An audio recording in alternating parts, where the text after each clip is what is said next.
All right, everyone, welcome back to the Theta Communications YouTube channel. Today we're going to be talking about some promising monetary policy as well as some collaboration that Jieyi has been doing with Peking University.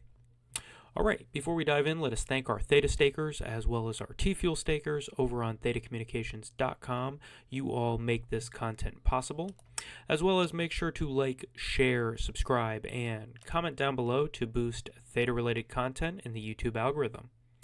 All right, let's dive in. Let's head on over to Reuters here, and we have a major headline yesterday with the FOMC meeting as well, which is that China has injected a tactical monetary stimulus, and this is a big deal as China is dealing with major headwinds regarding the trade and tariff war. They're going through a major deflationary situation. Therefore, they must ease or they must print currency as well as cut interest rates. So their banks are cutting their reserve rates, how much capital they have to hold, and therefore will create a stimulatory effect within the crypto space. This is a great sign to see nations start doing, which is that with crypto being a global asset, it means that when one country prints, it's not just dollars that need to be printed to enhance Bitcoin or crypto as a whole.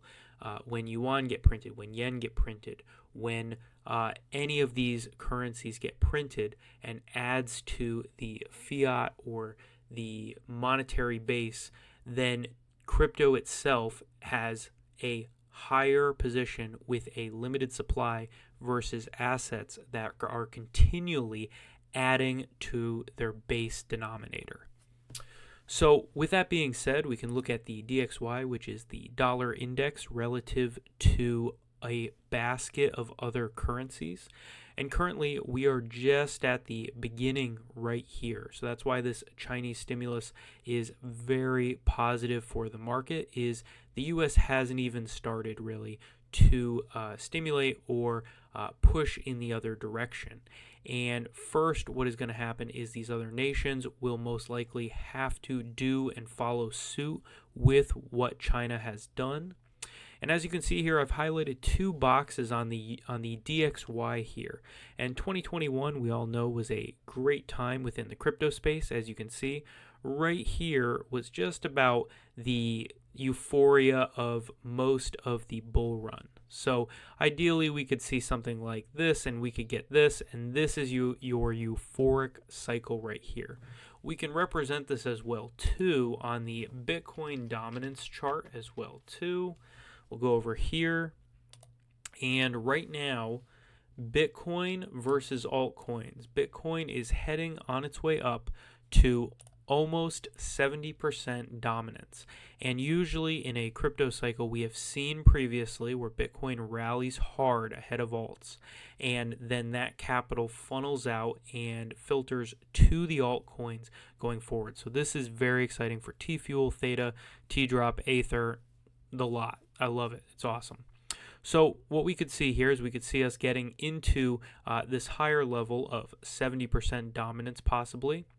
And then from there, we will see a dropping of dominance, just like in the same time period of 2021, where we saw massive, massive rallies for altcoins as a whole. So I'm very excited about this prospect. As you know, we don't do a lot of charts on this channel, but regarding the price action, and congratulations to Bitcoin as well as Ethereum getting back above 2K as well as over 100K for Bitcoin. Very, very exciting. And Theta is making moves as well too.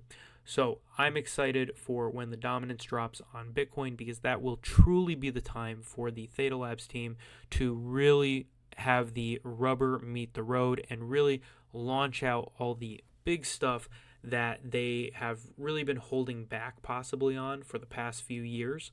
You know, you don't want to give away everything right out the gate. Sometimes it's better to hold off, because these large news events could totally be dampened by a terrible market cycle as well as a terrible dominance and DXY situation. So let's dive in over here and switch gears to what Jieyi has been doing. Been doing research with the folks over at Peking University and putting together their work on sharding, some of the challenges that sharding has, and putting together this great paper here, this arrow paper here. Right here you can see Jieyi and all of the other folks over at Peking University who have written in talking about sharding. So if you'd like to read this, this is a great read. It's not too long, and it has some great visuals to go with it. Very exciting for the Theta Edge Cloud and Theta moving forward. Really excited about the prospect of Theta as a business model. I still think we're very early, and I'm really looking forward to being on the adventure with you. All right, I look forward to seeing you in the next one, and as always, I will see you on Tfuel Island. Take care. Bye-bye.